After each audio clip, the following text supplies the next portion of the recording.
Welcome back to another video. If your chords sound thin, muddy, or just plain boring, this video is for you. I'm going to show you 7 essential jazz piano chord voicings, specifically root position voicings, that will instantly make your playing sound fuller, richer, and more pro. And they just sound great. I'm going to go over examples with the most common chord types and give you some voicings for major, minor, dominant, half-diminished, and fully diminished chords. These voicings work across tons of tunes and are incredibly useful over a wide range of situations. I definitely recommend learning them in all 12 keys and use them as much as you can on tunes. Alright, let's jump right in. Okay, so the first voicing is a major chord voicing. I'm going to do it in the key of E flat major, which is this.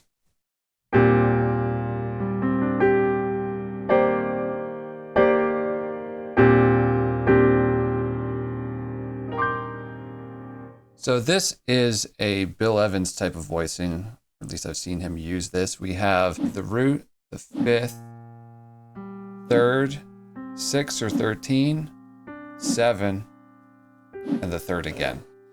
Now notice the 3rd is doubled, but that's okay.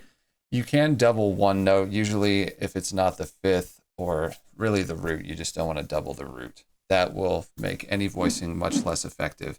So the second voicing builds on that, and it's going to be this.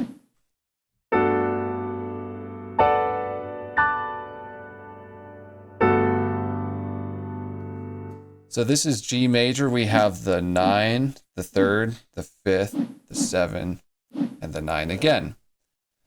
Now notice if I play root and 5th down here, it will make it a little less effective versus taking it out and putting it on top.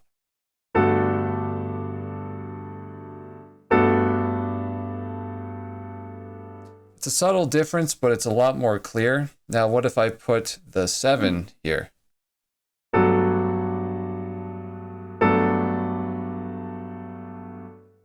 It sounds a little congested down here in the middle, so it's best to keep the 7 on top. You can do root 3/7 voicings, but for this specific voicing, since this has this major second in here, this 9 and 3rd, which I call the 9-3 crush, which will sound great on major chords if it's a major second like that between the 9 and the 3.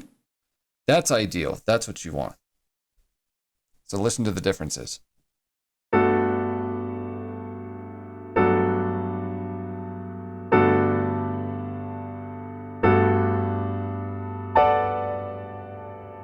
The next voicing type will be a minor chord voicing. I'm going to do a minor 7 or minor 9, minor 11 type of voicing.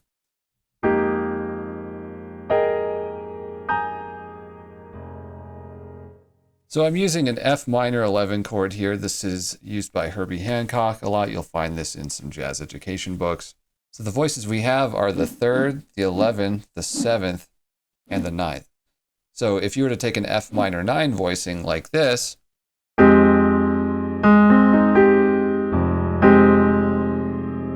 you're substituting the 5th with the 11th instead, or the 4th.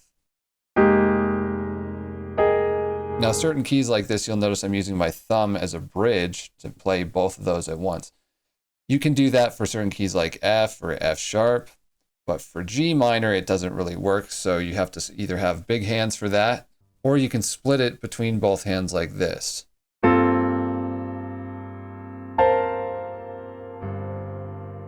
Okay, another nice minor voicing, which has the 9-3 crush in it, would be this. It's going to be a C minor 9.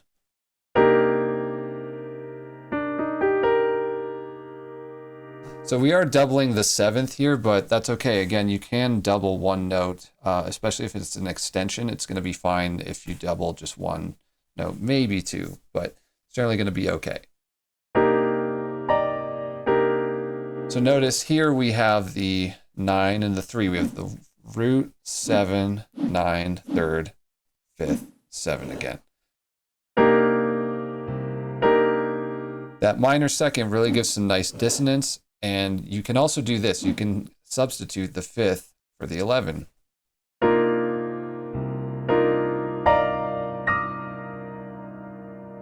So the 5th voicing is going to be a sus13 chord. sus4 with a 13, or sus13. It sounds like this. I'm going to do it in the key of B.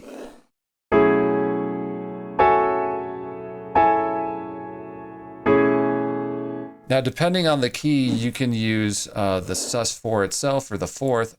I'm using the fifth. So when you're lower in register, it's nice to use a fifth. Yes, you can use root fifth for this.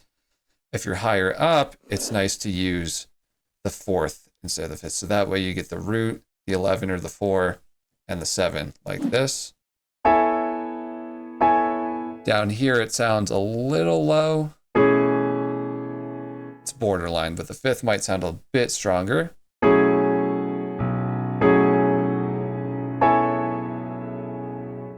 Okay, the sixth voicing is going to be a half-diminished chord or a minor 7 flat 5.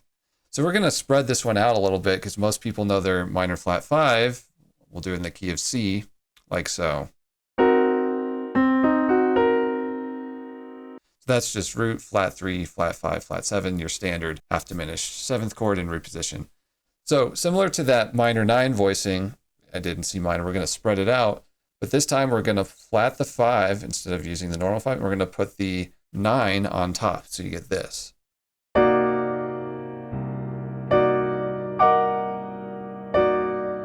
Right, that natural 9 gives a really bright quality. It sounds a lot more modern and just has a lot of color to it. All right, the 7th and final chord is a fully diminished chord. I'm going to do it in the key of B. So a B fully diminished. Now most people know they're fully diminished like this. Right, that's your plain diminished sound. In jazz, a good thing to do is just to add, instead of the double flat 7, you're going to raise that a whole step. So you have what's known as a diminished major 7 voicing. So it has the B, the root, and the A sharp, or the major 7. So instead of this, you'd get this. Now on the left hand, in a great solo piano voicing, is going to be root 6 minor 3rd, and that's going to be your major 6. In jazz, a lot of times fully diminished chords are used as passing chords. So that would sound like this. So the voicing is going to be like so. So notice nothing is doubled here. You could play it as this. But notice we're doubling the root, which isn't the most ideal. So you can just take it out. So we have that major 7 in there. So it's a diminished major 7. Now you can use this as, say, B flat minor, B diminished to C minor, for example.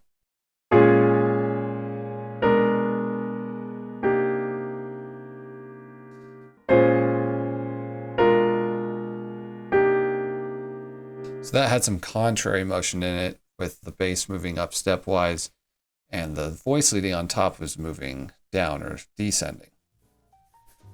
If you liked the video, please like and subscribe to the channel and leave a comment and tell me which voicing was your favorite. And check out the free guides in the description below. There's a guide on where to start if you're new or coming from classical piano, practice structuring guide, and my modes cheat sheet. Thanks for watching, and I'll see you in the next video.